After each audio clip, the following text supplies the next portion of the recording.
above all, we need to recover pride in our own cultural heritage.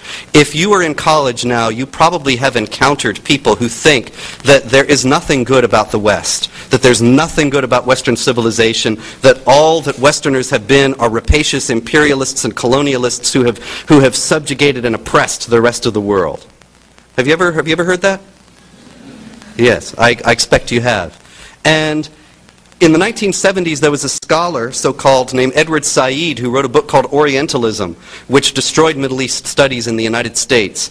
And he posited in his book that any criticism of the Islamic world from the West was ipso facto racist and imperialist, and could not be countenanced. And of course, given the zeitgeist at the time and since then, that has been a hugely popular idea on college campuses, making critical study of the elements of Islam that give rise to violence absolutely impossible on campus, and also vilifying the West, and particularly the Crusades, as being the cause of all the troubles.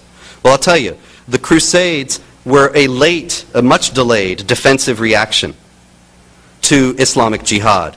Islamic Jihad warriors came out of the Middle East, came out of Arabia in the 7th century, and they conquered very swiftly the Middle East and North Africa.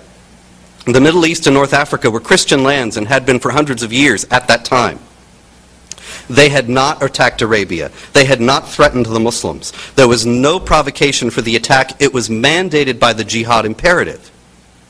450 years after these unprovoked attacks had led to the Islamization of all of North Africa, all of the Middle East, and significant portions of Eastern Europe and Spain, only then was there any reaction in a military form from Europe, and that was the Crusades. And they were only trying not to roll back the whole of these conquests, but simply to gain control of the Holy Land so that Christian pilgrims there would be safe. Now, I am not interested, and I'm not going to defend every aspect of the Crusades. There were many things about them that went wrong.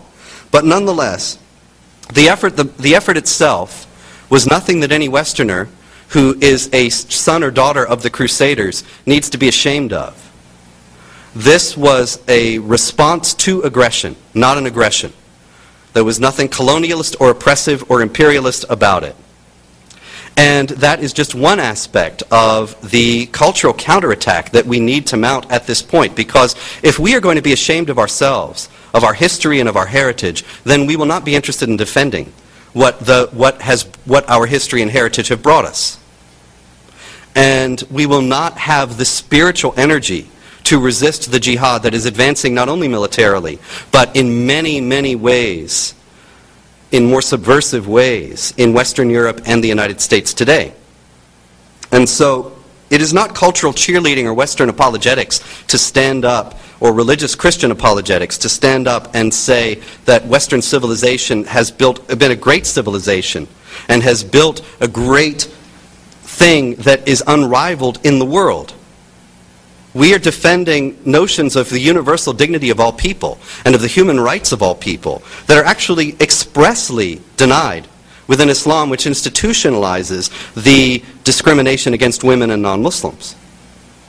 And we should make no apologies for that.